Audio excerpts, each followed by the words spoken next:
अग्निपथ के विरोध में अग्निवीरों का भारत बंद। भारतीय सेना में भर्ती के लिए सरकार द्वारा लाई गई नई योजना से देश के अग्निवीर ही नाराज हैं।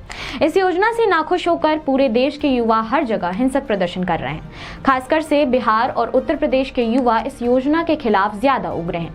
इसी प्रदर्शन को जारी रखने और सरकार से अपनी मांग मनवाने के लिए आज देश के कई युवा संगठनों ने भारत बंद का ऐलान किया है, जिसके बाद पुलिस हाई अलर्ट पर आ गई है और हर जगह चौकस हो चुकी है। पुलिस ने साफ तौर पर ये बता दिया है कि कानून व्यवस्था को बाधित करने वाले के खिलाफ सख्ती से निपटा जाएगा। रविवार को देश के रक्षा मंत्री राजनाथ सिंह ने तीनों सेना प्रमुखों के साथ प्रेस कॉन्फ्रेंस की और इस योजना के संबंध में पूरी जानकारी दी।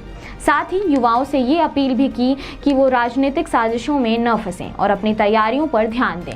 इसमें डिपार्टमेंट ऑफ मिलिट्री अफेयर्स के अलावा सचिव लेफ्टिनेंट जनरल अनिल पुरी ने केंद्र की योजना का पूरी बात रखने के साथ 3 बातें स्पष्ट कर दी हैं। उन्होंने स्पष्ट तौर पर कहा कि ये योजना वापस नहीं ली जाएगी। दूसरा ये कि अग्निपथ योजना के विरुद्ध में हिंसा में शामिल लोगों को भर्ती में कोई जगह नहीं मिलेगी। तीसरा ये कि योजना में युवाओं की चिंताओं को ध्यान में रखते हुए जो भी बदलाव किए गए हैं वो किसी भी दबाव के तहत नहीं है, बल्कि प्रस्तावित थे। सेना की ओर से इस पूरी बात का फोकस ये रहा कि युवा को समझाया जाए कि योजना उनके लिए है, ये योजना फायदेमंद है। पीसी में शीर्ष रक्षा मंत्री अधिकारी ने कहा कि भारतीय सेना में 30 साल की उम्र वाले सैनिकों की बड़ी संख्या है। सेना जवानों की उम्र का पहलू चिंताजनक है। ऐसे में हम सेना में जोश और होश दोनों का कॉम्बिनेशन चाहते हैं। सैन्य अधिकारियों ने 4 साल बाद बाहर किए गए 75% अग्निवीरों के भविष्य के सवाल पर कहा, सिर्फ इस योजना में ही एग्जिट नहीं है। सेना से हर साल 17,600 सैनिक कर्मी हर साल समय से पहले रिटायरमेंट लेते हैं। अग्निपथ योजना में लेफ्टिनेंट जनरल अनिल पुरी ने कहा कि अग्निवीर को सियाचिन और अन्य क्षेत्रों में वही भत्ता मिलेगा जो वर्तमान में नियमित सैनिकों पर लागू होता है।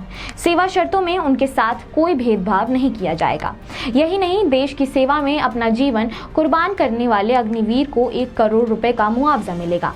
इस दौरान उन्होंने कहा कि विभिन्न मंत्रालयों और विभागों द्वारा घोषित अग्निपथ के लिए आरक्षण के संबंध में घोषणाएं पूर्ण नियोजित थी और अग्निपथ योजना की घोषणा के बाद हुई आगजनी की प्रतिक्रिया भी नहीं थी। इस योजना को लेकर हो रहे विरोध प्रदर्शन के बीच प्रधानमंत्री मोदी ने पहली बार प्रतिक्रिया देते हुए कहा, पिछले साल मुझे डिफेंस कॉम्प्लेक्स के इनॉग्रेशन का मौका मिला था।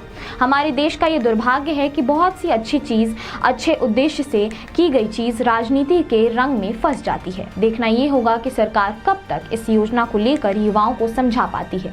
अगर ये वीडियो अच्छा लगा हो तो हमारे चैनल को फॉलो और सब्सक्राइब जरूर करें।